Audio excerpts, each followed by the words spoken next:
Assalamualaikum warahmatullahi wabarakatuh.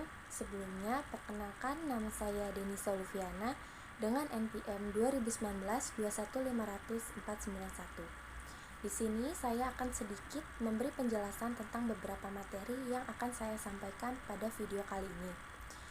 Materi yang akan saya bawakan yaitu pertama tentang pengertian akhlak dan keutamaannya, yang kedua yaitu tentang adab atau etika belajar dalam Islam, yang ketiga yaitu tentang etika beragama, berbangsa, dan bernegara dalam Islam, dan materi yang terakhir yang akan saya bawakan yaitu tentang pengertian musyawarah dan etika demokrasi dalam Islam. Baik, untuk materi yang pertama yaitu tentang pengertian akhlak dan keutamaannya.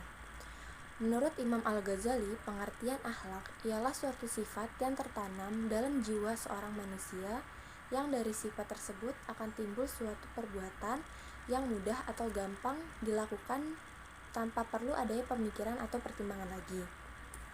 Sedangkan menurut Muslim Nurdin dan kawan-kawan, akhlak adalah sebuah sistem nilai yang dapat mengatur tindakan serta pola dan sikap manusia yang ada di muka bumi ini.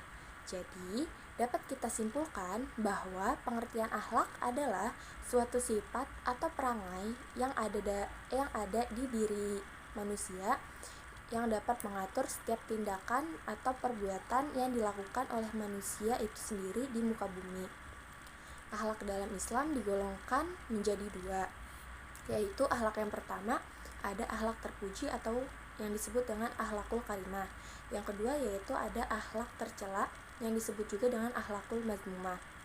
Keutamaan mempunyai akhlak terpuji diantaranya yaitu berat timbangannya di akhirat. Maksudnya berat timbangan di akhirat adalah disebutkan dalam sebuah hadis bahwa orang yang mempunyai akhlak terpuji akan mempunyai timbangan yang berat di hari akhir kelak, di mana semua amal manusia akan dihisab.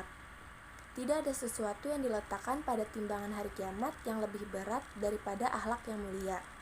Dan sesungguhnya orang yang berakhlak mulia ini dapat mencapai derajat orang yang berpuasa dan sholat. Keutamaan yang kedua yaitu dicintai Rasulullah Shallallahu Alaihi Wasallam. Rasulullah Shallallahu Alaihi Wasallam diutus ke dunia ini tidak lain adalah untuk menyempurnakan akhlak manusia. Maka dari itu Rasulullah akan mencintai manusia yang berakhlak mulia. Keutamaan yang ketiga yaitu tentang mempunyai kedudukan yang tinggi. Seseorang yang mempunyai akhlak terpuji atau memiliki akhlakul karimah yang baik dan budi pekerti yang baik akan mempunyai kedudukan yang tinggi di akhirat kelak, sebagaimana disebut dalam hadis riwayat Ibnu Majah dan At-Tabrani. Dan keutamaan yang terakhir nih, yang keempat, yaitu dijamin rumah di surga.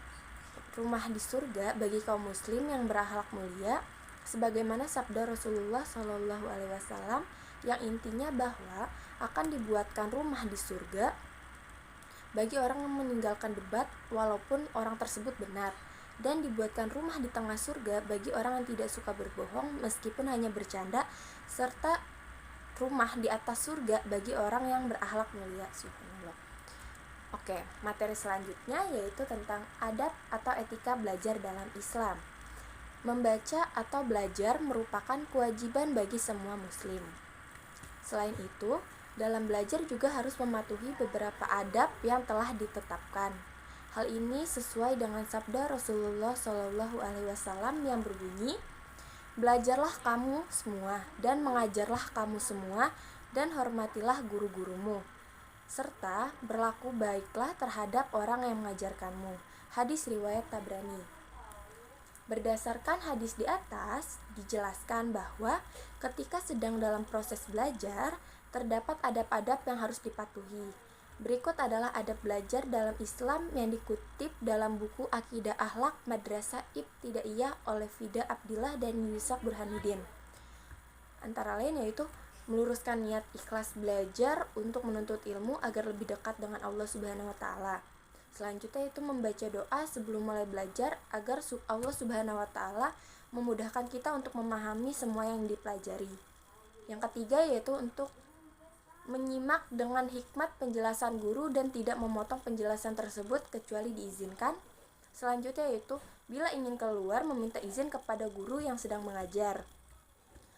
Lalu menjaga ketenangan dan kebersihan lingkungan. Bila belajar telah selesai, periksalah buku dan alat tulis agar tidak tertinggal atau tertukar dengan orang lain. Selanjutnya yaitu hindari penggunaan atau membawa pulang barang milik orang lain tanpa izin. Lalu yang ke-8, perhatikan nasihat dari guru dan diamalkan. Yang ke-9 yaitu menghormati guru. Yang ke-10 yaitu menghargai pengorbanan guru, bersopan santun kepada guru, patuh kepada perintah guru, disiplin ketika sedang belajar secara teratur dan terus-menerus, tidak terpengaruhi orang lain atau tidak tergoda dengan aktivitas lain, tidak mudah putus asa, dan yang terakhir yaitu membaca doa setelah usai belajar. Oke, lanjut untuk materi yang ketiga, yaitu tentang etika beragama, berbangsa, dan bernegara dalam Islam. Agama Islam hadir ke tengah umat manusia sebagai petunjuk karena ajaran-ajarannya bersifat universal atau menyeluruh, mengatur seluruh aspek kehidupan manusia baik secara aspek mikro maupun aspek makro. Aspek mikro yaitu Islam mengatur tatanan kehidupan dalam aspek terkecil dalam kehidupan manusia seperti mengatur tentang etika bersilaturahmi, etika bertetangga, etika belajar, dan sebagainya. Sedangkan dalam aspek makro, aspek yang lebih besar, Islam itu mengatur tentang tatanan kehidupan manusia dalam aspek berbangsa dan bernegara. Etika berbangsa dan bernegara sangat diperlukan dalam kehidupan manusia karena tanpa etika tersebut, maka kehidupan berbangsa dan bernegara tidak akan berjalan dengan tentram, damai, maupun rukun. Oleh karena itu, sebagai warga negara, sekaligus sebagai seorang muslim, maka sangat penting memahami dan merealisasikan pentingnya etika dalam kehidupan berbangsa dan bernegara.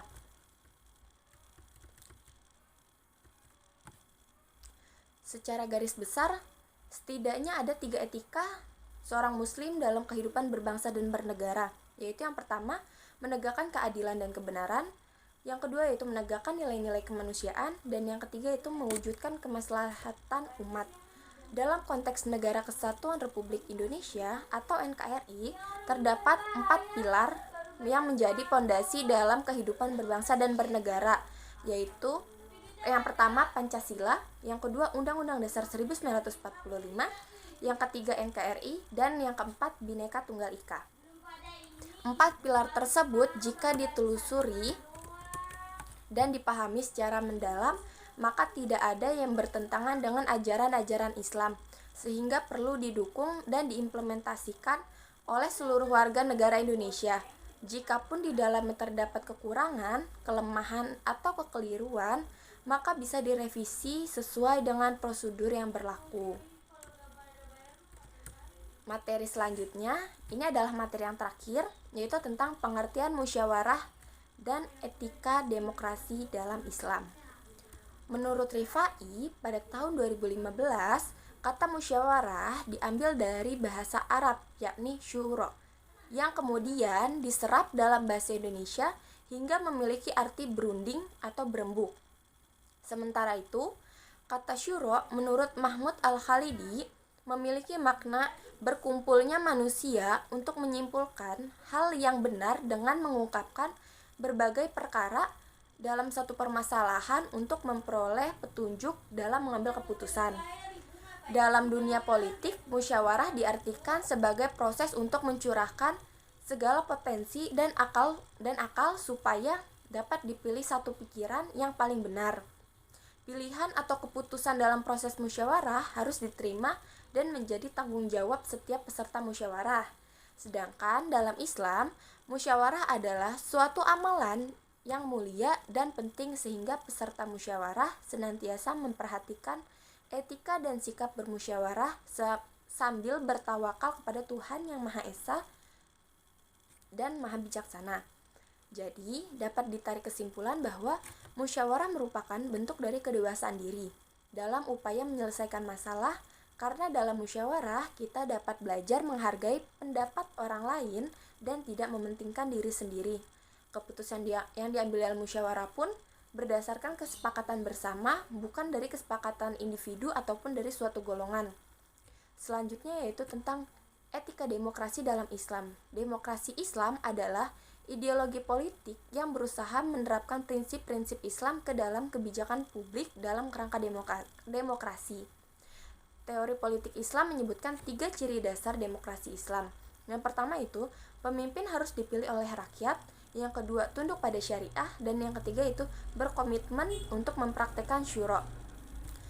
Sebuah bentuk konsultasi khusus yang dilakukan oleh Nabi Muhammad SAW dapat ditemukan dalam berbagai hadis dengan komunitas mereka. Ciri-ciri sistem demokrasi dalam pandangan Islam adalah berada di bawah payung agama. Rakyat diberi kebebasan untuk menyuarakan aspirasinya, tapi juga harus sesuai dengan nilai-nilai Islam. Selain itu, pengambilan keputusan senantiasa dilakukan dengan musyawarah dan mufakat. Sedangkan prinsip demokrasi dalam Islam ada 5, yaitu yang pertama, syura, yang kedua yaitu al-adalah, yang ketiga al-musawah, keempat al-amanah, dan yang terakhir yaitu al-huriyah. Mungkin sekian dari penjelasan materi dari saya. Mohon maaf bila masih banyak kekurangan dan kesalahan. Mohon dimaafkan, kurang dan lebihnya mohon maaf. Terima kasih. Wassalamualaikum warahmatullahi wabarakatuh.